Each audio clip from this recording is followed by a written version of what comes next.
Amados hermanos, le damos la bienvenida a todos nuestros hermanos y hermanas que en el presente se encuentran para el desarrollo de esta cátedra. En nombre de Elohim, nuestro Padre, y de su consejo, el gobierno del Escritín. Hoy es viernes, amados hermanos, 6 de noviembre del 2015, día 18, mes 2, año quinto del segundo siglo de la era de la verdad. Y llevamos un consecutivo del estudio del prefacio a la ley de las mediunidades en general, amados hermanos, que corresponde al libro segundo, Leyes, Pruebas y Manifestaciones, en su capítulo primero, del espiritismo en su asiento. Del consecutivo que llevamos sobre el estudio del prefacio, tenemos primer segmento, segundo segmento, tercer segmento abordado. Nunca se termina de estudiar, como para decir que así ya lo dijimos todo. Pero vamos a avanzar dentro de lo que deseamos abordar con el recorrido que hacemos a través del prefacio en mención. Continúa el maestro diciendo en el segmento cuarto: pues bien, la causa de haber tan malos medios es porque los centros donde se educan son dogmáticos e hijos predilectos de la religión, y cuyos maestros son obispos disfrazados, y en todo caso están prejuiciados y han tenido miedo de descubrir los reptiles que llevan encerrados en sus pechos, que dominan a su espíritu, no, a su alma, porque el espíritu aún no se ha descubierto en ellos, porque lo envuelven de la mentira, la farsa, la conveniencia y la cobardía. Son en general fenomenistas, que es lo mismo que decir comediantes o saltimbanquis. El fenómeno no se provoca, el fenómeno se estudia cuando se presenta y se analiza en amor al progreso, y no por la curiosidad, que es lo que se ha hecho, con lo que han ridiculizado al espiritismo. ¿Qué es lo que se propuso? ¿Qué es lo que se propuso la serpiente religión? Y de ello son culpables los fenomenistas, con los centros de cobardes, y no tanto los adeptos, sino los directores de ese juego de iniquidad y profanación. Para abordar el estudio de este segmento, amados hermanos, debemos tener en cuenta el segmento anterior que nos habla el maestro cuando afirma que el espiritismo no es religión. Es importante tener en cuenta siempre eso, porque las desviaciones que se hacen del mal uso de las facultades medianímicas es porque quien hace esa mala práctica está inundado de prejuicios religiosos. Esa es la causa definitiva del mal uso de las facultades medianímicas. Invitamos a nuestros hermanos que siguen las cátedras que subimos a Mega a que se mantengan en sintonía en cuanto a las tertulias de historia que desarrollamos desde la escolaridad espiritual, que desde Cátedra Luz de Sandino venimos avanzando en él, y es sobre la historia de los últimos 50 siglos, donde el ser humano de este mundo cayó en las más bajas pasiones por cuenta de las religiones. Es como si no hubiera sido suficiente haber transitado por la mayor parte del tiempo que se le dio a la familia espiritual, que primera habitó este mundo en su recorrido como mundo de expiación. Miren, los últimos 50 siglos es apenas una fracción de los casi 45 millones de siglos que tiene de historia en este mundo, pero esos 50 siglos fueron, y lo que podemos denominar, de la crisis espiritual que vivió esta familia y que conllevó a vivir los peores desastres de tipo humano por cuenta de esos prejuicios religiosos. Para recordarle a quienes siguen las cátedras que nosotros hacemos un registro de voz para luego subirlas en la herramienta de mail. Que esa crisis moral por haber sucumbido la humanidad de este mundo en lo más bajo de este recorrido hecho por las religiones de los últimos 50 siglos. Ya el investigador ya estaba involucrado en la regeneración de este mundo para hablar de fe. Estamos hablando 50 siglos ahogados en las más bajas pasiones por cuenta de los prejuicios religiosos. Por ejemplo, en Egipto se estableció una dinastía de faraones, quien desde el primero, para generar una ascendencia sobre el pueblo que habían logrado, y eso no fue charladito a punta de diálogo, eso fue a través de la guerra, crear la primera gran nación surgida de las riberas del río Nilo, de las dimensiones como esta se estableció en el mundo, allá en Egipto. Estamos hablando hace 5.000 años, hace 50 siglos, y el primer faraón, por esa inclinación común que tiene la humanidad hacia el sol, él dijo que él era Ra, el dios sol, y con eso creó y se rodeó de una casta sacerdotal para seguir multiplicándola, esa creencia. Luego tuvimos el surgimiento de otra cultura, pero ya en el mismo territorio donde antes se habían asentado ahí, entre ríos, Tigres y Éufrates. ¿De qué cultura estamos hablando, hermano? No, antes de los sumerios, la cultura de los sumerios. Pero después de, bueno, básicamente a los sumerios le cayó la roya. Estoy hablando hace más de 5.000 años.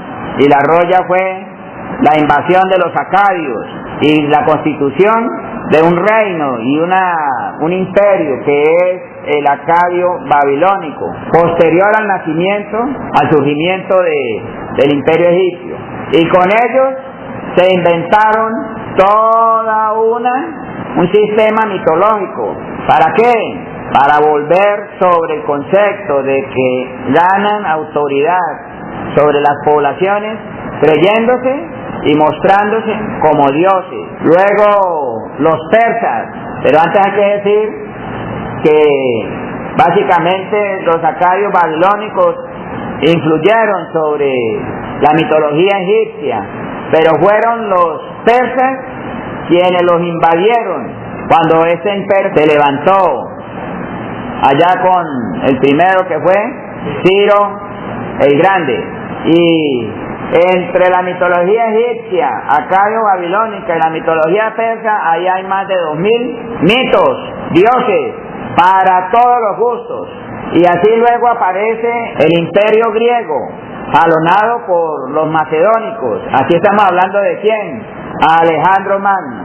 Y los griegos con su mitología no se quedaron atrás por la misma influencia de las anteriores y le colocan el nombre de su idiosincrasia, pero es el mismo gringo pero con distinto vestido, forma de presentarse para la época. Y eso es una de las cosas que debemos averiguar ya instalado nosotros aquí, es exactamente cuándo, en qué fecha, para qué siglo fue que el investigador se encarnó como Brahma más adelante, porque después de que Brahma desarrolla su propia experiencia, de él se pierde su trayectoria como ser humano de progreso regenerador, y lo sacaron de su condición humana, pero muy posterior a él haber desencarnado, y lo hicieron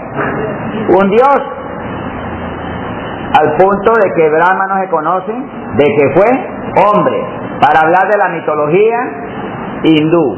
Luego, con el surgimiento del Imperio Romano, que fue básicamente como un recogedor de basura, un carro recogedor de basura, que a donde llegaba recogía la basura de las regiones invadidas y las llevaba a Roma, y ahí hicieron de otra de las existencias del investigador Seth, pero mucho más adelante, como Juno, que él estuvo su experiencia con su madre Ceres, y no solo hacen de Juno, o sea, un mito, sino que le cambian de sexo, y de él se dice que fue una diosa.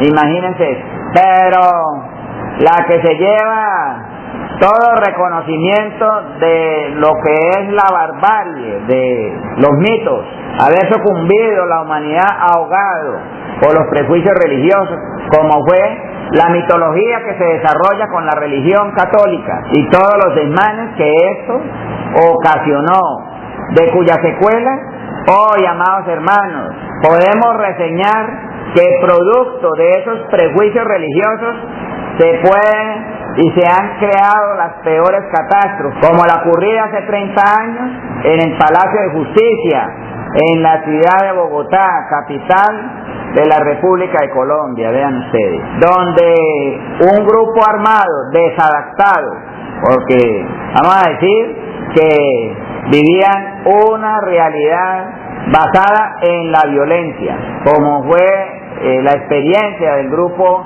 ya desmovilizado del M-19, quien se toma el Palacio de Justicia, que perdieron todos los cálculos de tipo militar esta agrupación, porque quien alguna vez conoció el Palacio de Justicia, ese era el último sitio que un grupo armado debía de tomárselo, porque si usted se va a tomar algo es para no soltarlo y para no, cualesquiera que sean las circunstancias afuera, tiene un mínimo de protección, y resulta que la fachada del Palacio de Justicia era por muros separados, que hasta las palomas estrellaban contra o entraban cuando abrían la ventana. Pero en la locura de estos hermanos pensaron que los iban a dejar quietos, y resulta que afuera encontraron de frente, si ellos eran necios, afuera encontraron la brutalidad en su mayor expresión, y en la confrontación se ocasionó lo que hoy se conoce como el Holocausto del Palacio de Justicia. Para empezar, fue un error grave, inaceptable por parte del M-19 tomarse el Palacio de Justicia. No por lo que pasó, ¿no? Sí, lo que sabemos que fue lo que sucedió, sino por no medir las consecuencias.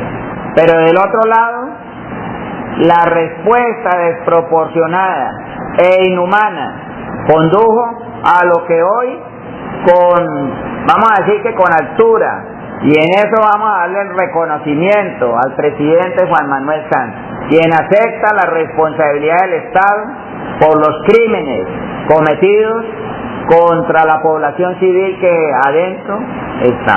Es más, si las fuerzas de afuera eran superiores a las de adentro, y las de afuera son el Estado, representan al Estado, la Constitución, la civilidad, la ley, etcétera, la obligación de una fuerza superior es proteger al mismo vencido, pero ellos no quisieron saber de sobrevivientes por parte de quienes ocasionaron inicialmente la toma, como fueron los guerrilleros del M-19, sino que no querían ver sobreviviente alguno que pidiera por la vida, ya lo determinaban que era guerrillero. Hay un cucuteño que hizo carrera oficial, Gela Romero, no sé con qué grado terminó él, estudió con David, estudiaba ingeniería mecánica, y el hermano haciendo el primero, segundo o tercer semestre, con el apoyo de su padre, se fue para la escuela de cadetes, y con el paso de los años me lo encontré y me reconoció, me dijo: hola Aureliano, iba en su coche, y le pregunté por su carrera, me dijo: no, yo ya me retiré, y a mí me sonaba que él estaba en Bogotá para la época del Palacio de Justicia, y me dijo: mano, a mí me tocó esa, y la orden era bolear bala como, o sea, a diestra y siniestra, lo que se moviera, darle bala. Él dice que no entró, eso lo hizo desde afuera. Ahora, vayamos a las causas. No tomemos las causas que esgrimen los del guerrillero, de los de la M-19, que le iban a hacer un juicio al gobierno. ¿Qué sé yo? Eso, vamos a decir, es una excusa. Pero la causa del holocausto tiene su raíz en la educación que fundamentaron la conducta tanto de los miembros de la guerrilla como la de los militares. Ahora, ¿cuál es la moral? El fundamento de la moral de las fuerzas militares, no solo de Colombia, sino de todo el continente. O díganme si ustedes no sabían de que tienen un diácono militar, algo así, un eclesiástico, un capellán, se le llama así, un capellán. En todas las guarniciones hay un capellán. ¿Y quién es el capellán? Es un cura. Y sobre sus hombros descansa la moral de la tropa. Y vamos a ser en ese sentido precisos. La moral de todas las fuerzas militares. La moral de las fuerzas militares es religiosa. Y ese capellán es el que bendice las armas de su regimiento. Y lo hace en todo el territorio colombiano. Y lo hace en todo el continente. Ahora, ¿en qué momento pudo haberles pasado por la cabeza a los responsables militares de la recuperación del Palacio de Justicia, lo que llaman ellos la retoma? Esa aforismo que se conoce de Jesús de Nazaret: amados los unos a los otros como hijos que sois del mismo Padre. No, ellos se llenaron de odio, del resentimiento que les embargó en ese momento, y la entromparon contra el Palacio de Justicia. El presidente Belisario Betancur fue tan importante como, hablo para los militares, como un florero en la mesa de centro de la sala de la casa, porque su autoridad en ese momento no existió. Hay evidencias radiofónicas de los pedidos, yo los escuché desde la misma semana cuando se sucedieron todos los hechos. Se empezaron a descubrir, a darse las informaciones de lo que sucedió, la tragedia que sucedió. Pero en vivo, inclusive, las emisoras transmitieron el clamor, ¿no?, que del presidente de la Corte Suprema de Justicia, que se conocía en ese momento, y el presidente no le pasaba. Pues hay un señor de apellido Vega, que era el responsable era prácticamente el jefe de Estado en ese momento. Belisario Betancur era una decoración para los militares. ¿Por qué? Porque las pasiones quedaron al descubierto. Lo más bajo del ser humano sobresalió. Y las grandes hecatombes se dan ahí cuando las bajas pasiones empiezan a bullir y salen a la superficie. Eso es para salir corriendo o entrar en pánico cuando eso ocurra. Y los principios constitucionales, que para un mundo de expiación es lo más alto, en la que los hombres por consenso se comprometen a respetarla. Valió comino la Constitución en ese momento. ¿Por qué? Porque las más bajas pasiones habían tomado posición en ese evento. Entonces, cuando nosotros hablamos de la causa de haber tan malos medios, es por cuenta de los prejuicios religiosos que subyacen en la persona que hace mal uso de las facultades medianímicas, que no son cosas del pasado, no, eso pertenece a la antigüedad, no, es reciente, porque estamos tomando un evento que hoy se están cumpliendo 30 años de una catástrofe humanitaria que está dentro de esas catástrofes de la historia de la humanidad, lo que ocurrió ahí en el Palacio de Justicia. Claro, como nos tocó a nosotros, como colombianos, como colombianas, pues no aceptamos que estamos en el ranking mundial de las peores injusticias que ha tenido la historia de la humanidad.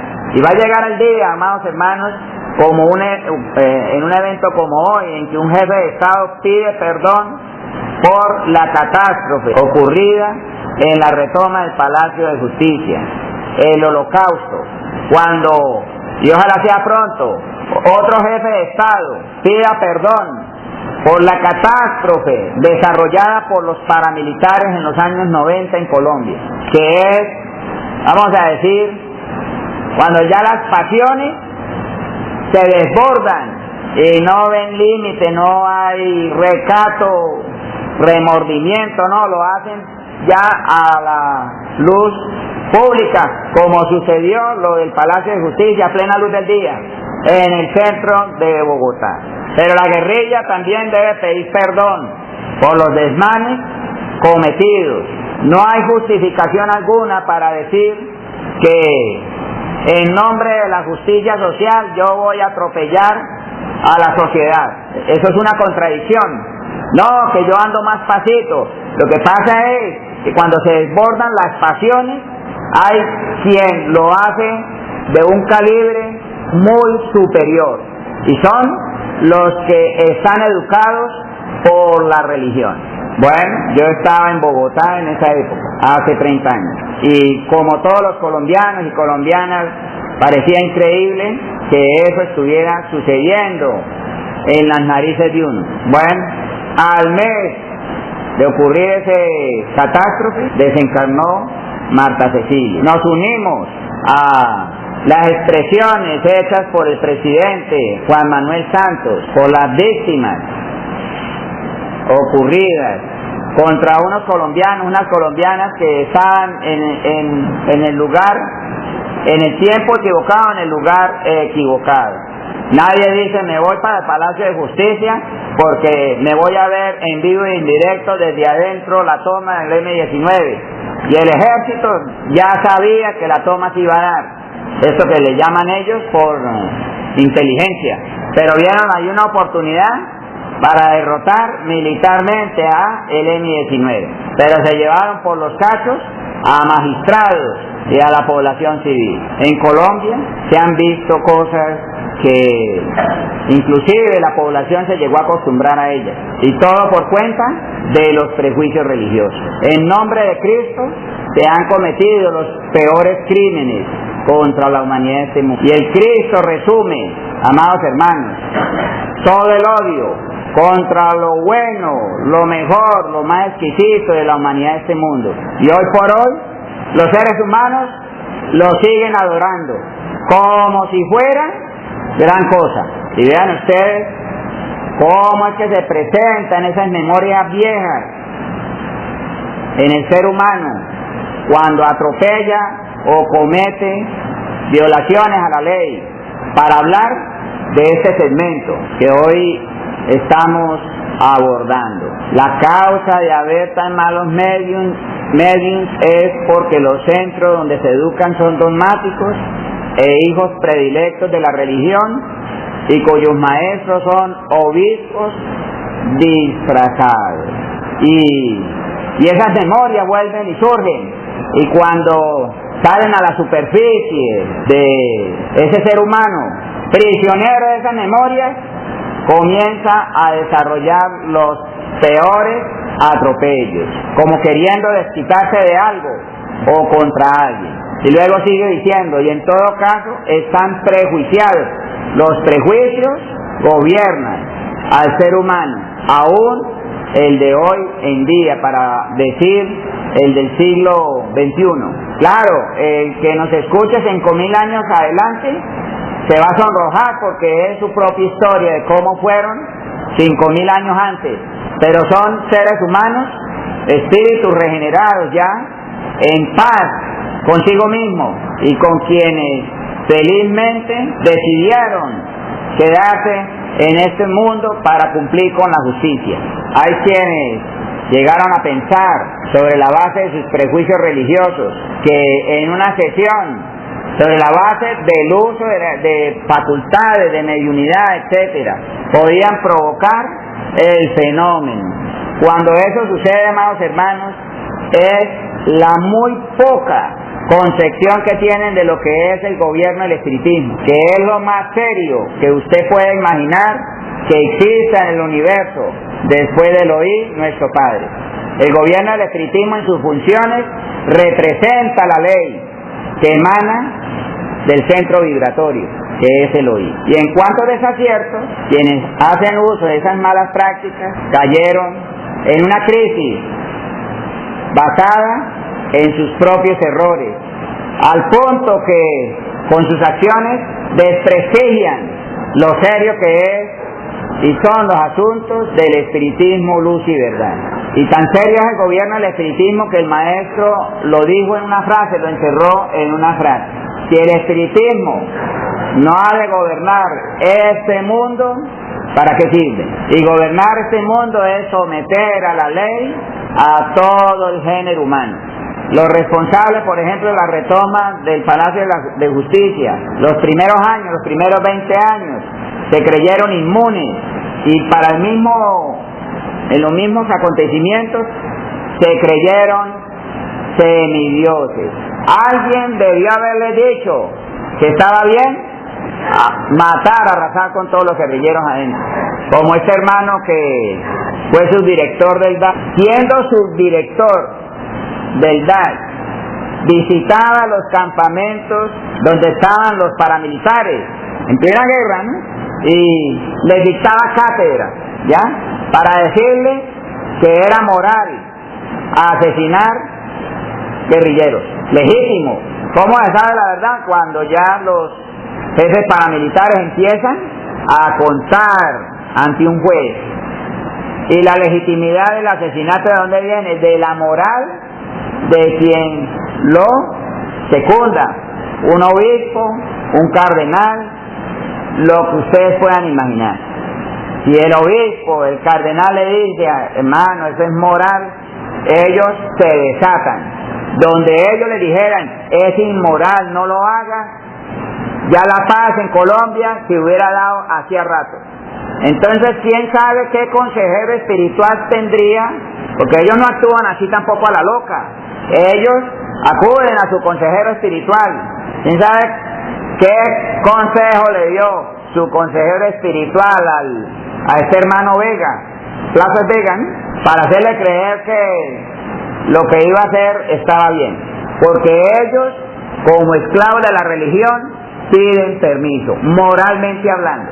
Si por alguna casualidad estas gradaciones llegaran en manos del antagonista, calumnia, le podemos mostrar la historia más de un evento, cuando ha ocurrido una catástrofe, que detrás está el respaldo moral de quien es su consejero espiritual. ¿Por qué? Porque los militares son una pirámide, donde el segundo no hace si el primero no se lo ordena. Y si es el general de generales, él tiene por encima a algún otro para decir moralmente puedo hacer esto.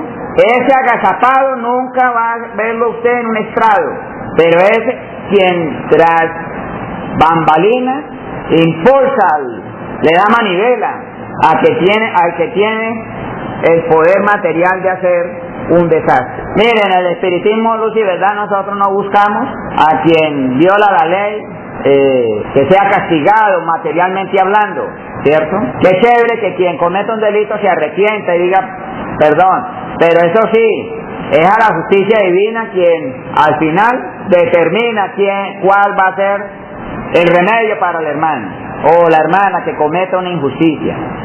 Porque no es de nuestro resorte, amados hermanos, determinar cuál es el castigo para quien comete un crimen. Y la justicia tiene sus correctivos para todos. Pero hay uno que el maestro dice que no hay forma de aplicarle un correctivo al que por cuenta de una calumnia se comete un crimen. Él queda sin argumentos para decir qué tipo de correctivo va a tener quien calumnia y a través de la calumnia sobrevino un crimen. Y él dice la única forma es ponerlo en una jaula y exponerlo en un zoológico con los demás animales, hasta que él vea su expresión igualada con el animal. Un tigre no se le culpa por atacar a una presa, ¿no? Porque es su instinto, ¿sí? Pero no es de él ser humano, sobre todo el ser humano del séptimo día, ponerse y bajarse a la estatura del mundo animal. Pero ¿quién va a echar al agua un consejero espiritual, cierto? Ellos nunca aparecen y son los artífices de las peores catástrofes que siempre han ocurrido en la historia de la humanidad, sobre todo de los últimos 50 siglos. Hay un sacerdote chuzando al que tiene la autoridad, ¿no? Un ejemplo, a ver, lo tenemos en Ocio de Córdoba, que el maestro nos dice que se hizo llamar Manuel I, cosa que no está en los registros que se conocen públicamente de la historia de los papas. Cuando le habló al oído, ¿a quién?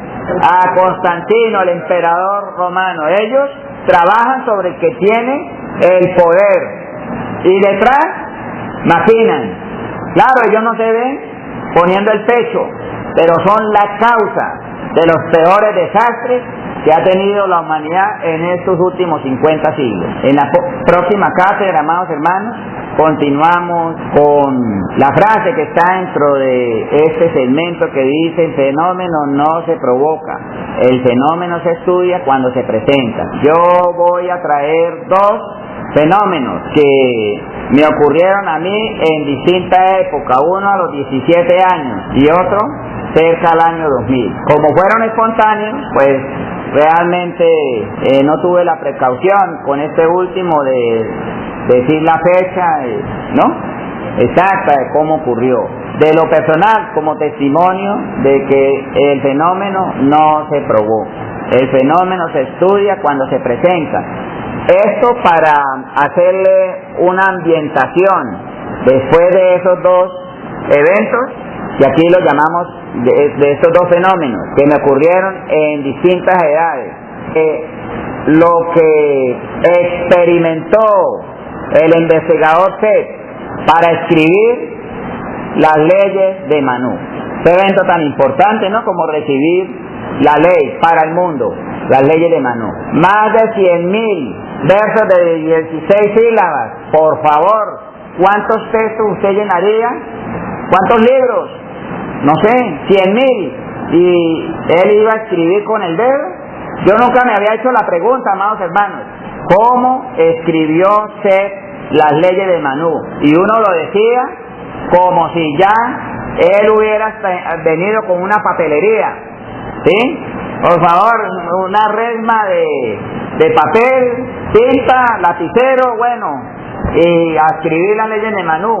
Cuando se le atribuye a los chinos que inventaron la tinta, y tenemos la plena seguridad que los chinos para la época de Seth no existían, porque los chinos son una, vamos a decir, pido comprensión con quien me escucha, pero una raza, ¿sí?, que se estableció en este mundo, pero desplazados de Saturno mucho después de Seth. Entonces, ¿de dónde sacó el lapicero y el papel para escribir la ley de Manú?